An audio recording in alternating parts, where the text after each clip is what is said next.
guys know I'm not surprised that this happened, right? Because, I mean, how many years has EA been doing stuff like this? At this point, I'm no longer surprised whenever something bad happens at the Electrify America stations because, well, they've never had their act together. From the very beginning, they sucked. From a year later, they sucked. Another year later, they suck. And even to today, they still suck. While I was all hyped up over Ford announcing that they were transitioning away from the Electrify America network and CCS altogether and switching to Tesla's supercharger network along with the NACS connector. Yes, I was so excited to make that video. Oh man, I'm so glad Ford did it. That very same day, I happen to have not paid attention to this detail on Twitter, but boy did something happen with Electrify America that only really helped Ford justify their decision to switch away from EA and head towards Tesla's solution. Oh my goodness. EA, I can't believe that you have this lack of quality control and this lack of effort you put into your charging hardware. So basically what happened this time, the whole network almost went kerplunk. Like,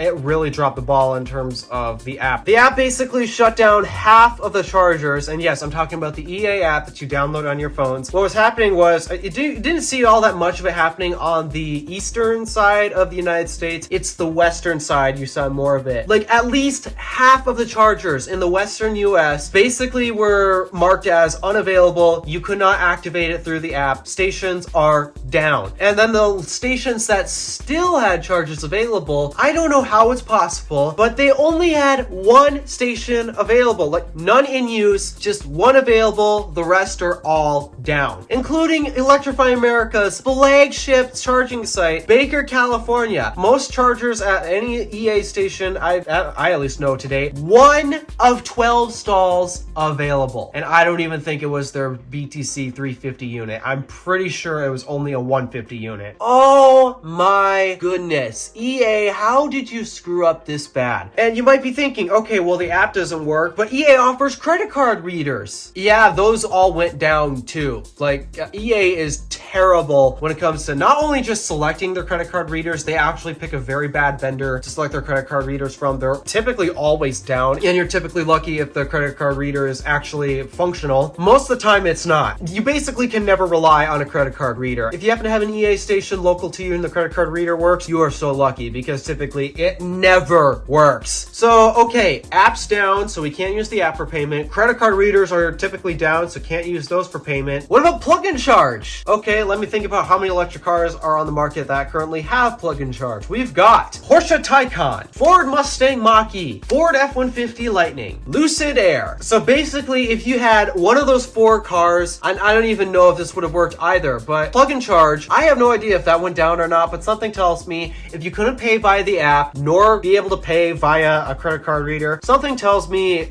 you wouldn't be able to pay via plug-in charge either. But maybe anyone with a plug-in charge capable vehicle might have gotten lucky, but still, for the most part, the chargers were down, completely unavailable. In fact, if you've taken a look along I-70 during that, basically nobody could leave Colorado unless they visited a non-Electrify America station and spent hours charging because what's the other charging operator? Well, EVgo has been really struggling. They all suck. The point is, everyone relies on Electrify America because they've got the big boy charger units, and all of the big boy charger units just went and left everyone mostly stranded on Memorial Day weekend. Hey, hasn't something happened on Memorial Day weekend, like, I don't know, 3 years ago? Oh yeah, EA decided, oh, we're going to shut off all of our EPISEC units along I-95, and basically nobody can travel along the coastline. You owned a CCS electric car because, oh yeah, again, EA is the biggest network for CCS. They also got the big boy units that everyone always relies on, and yeah, they suck this much. It seems like Memorial Day is a common pain point for Electrify America. It seems like every holiday season's a pain point for Electrify America. It's when people travel. Why do these things always fail when everybody needs them? It's no wonder why Ford decided, yeah, we're going to leave this network because they are clear garbage. We cannot depend on them to do the most basic thing, charge our cars. So I'm pretty sure that only fueled the fire that Ford and Tesla set in terms of the, okay everyone, CCS, we're done with that. It's time to switch to NACS and use the much better technology. Yeah, they really set the fire to EA, especially when EA came crashing and burning literally the same day that announcement was made. I'm serious, I didn't actually find out about the whole EA network going down until the day after I uploaded that video where I talked about Ford switching to NACS. I was so focused on that I missed out on that whole EA debacle, and it turns out it happened same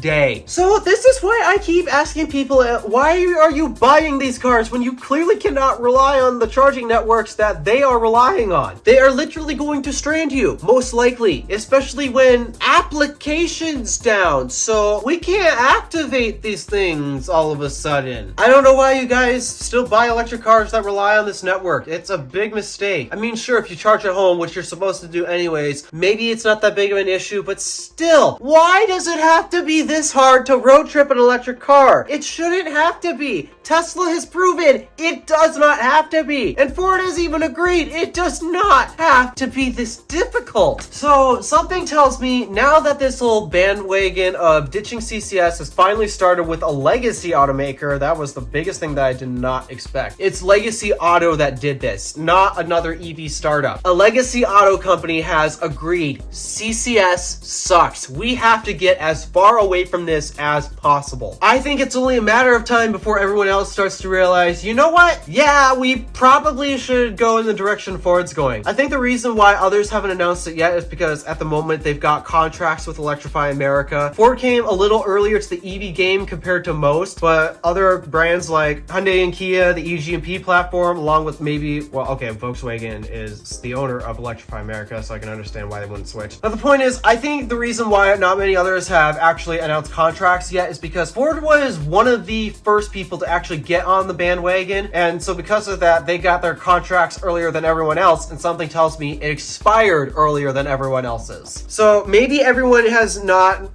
decided to announce anything like this yet because we gotta wait for our contracts to expire with Electrify America, but something tells me after how much complaining, after this BS that is going on with all these electric vehicles, I've got a good feeling that all these other automakers, especially now with Ford pressuring them, I think it's only a matter of time before they decide, yep, we are leaving this network, we are leaving CCS altogether and going full on with Tesla. Now, I know there's a lot of people that are not going to like this because that means Tesla's going to become a monopoly in charging, but it's not Tesla's fault that they designed basically the only reliable hardware. Okay, actually, I'm going to give some credit to ChargePoint here. Their stuff is actually fairly reliable. The complaints that we have with ChargePoint right now are, well, the fact that their big boy units just are not out yet. There's no corridor unit for ChargePoint's big boy units. That, and also, ChargePoint absolutely sucks at maintaining their stuff. They are reliable, but they do eventually go down at some point, just like superchargers. Superchargers are very reliable, but they do go down eventually at some point. And the biggest difference that sets Tesla and ChargePoint apart is Tesla is on the ball on getting it back up and running. Meanwhile, ChargePoint, you're waiting months. My ChargePoint station had a problem with the payment terminal, would not accept payments, and it took them 2 months to resolve that issue. Tesla is pretty much the only network that you can rely on because they give you power and they stay working, and when they go down, they are quick to get them right back up and running. Compared to everyone else, it's just a crapshoot, and I don't understand why it is this way. It drives me nuts that even the most reliable hardware that's not Tesla's hardware out there is not the hardware that you should be using because it's still not fast unless you happen to roll up to one of the very few stations that have their new Express Plus units. And when they do eventually fail, ChargePoint will take absolutely forever to get that back up and running. Why does it have to be this way? Especially with Electrify America. I got a good feeling that the reason why they put this little effort into a charging network, they keep partnering up with hardware companies and buying the worst of their hardware, and also they're so bad at maintaining it, but then they also don't even tell us anything. Like whenever something huge, like, I don't know, half of the nation loses its chargers, I'm pretty sure there's a lot of EV drivers that are going to demand answers because a lot of them rely on this network to get around. And what does Electrify America do? They go radio silent. They say absolutely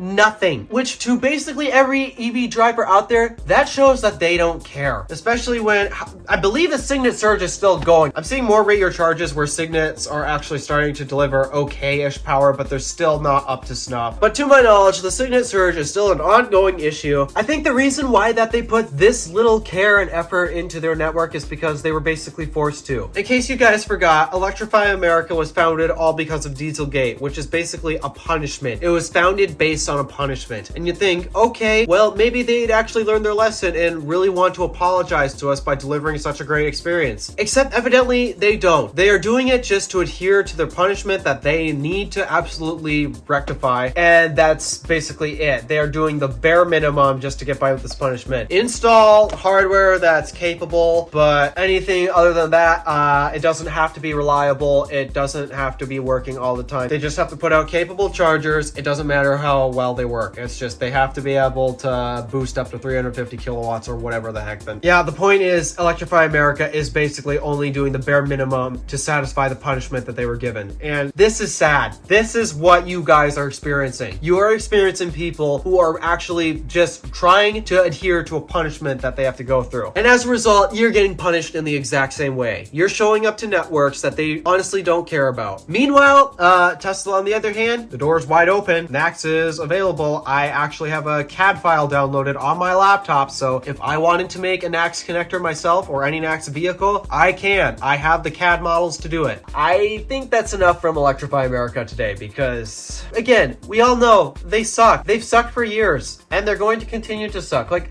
there's so many people out there who think, yeah, it sucks now, but they'll get it eventually. Guys, it's been over 5 years of this BS. You still think, oh, we're gonna get it fixed at some point? It's been over 5 years. There's no way. It's just not gonna happen, everyone. So this is why I keep telling everyone, switch away from CCS so you could stop relying on this network. Use NACS so that way everyone has a much better user experience just trying to plug in their vehicles, and use the supercharger network. I really wish I could recommend anyone else, but I have to say you gotta use Teslas. And the reason for this, if you take a look at Rate Your Charge, every single week there has not been any outliers to what I'm about to say. Every single week, Tesla dominates and embarrasses Electrify America. They get more EA Rate Your Charge tweets than they do Tesla Supercharger tweets, and yet it just shows Electrify America sucks. And every single, even compared to every other network, including the categories other, Rate Your Charge sorts the networks by Tesla, ChargePoint, EVgo, Electrify America, and other. If it's not any of those four, it just gets categorized in other. And every single week, it never fails. Tesla is always the top network provider to be using. Every single time. Even when they get a Rate Your Charge where they end up not being able to charge at a Tesla Supercharger, they still show everyone who is the boss. Every single week. It is embarrassing for EA and any other CCS network. So yeah, gotta tell you, go Tesla. I hate doing this, but I gotta do this. All right, thank you for watching. Do me a favor and interact with the stuff below. My name is DeWolf, Random Alpha, signing out.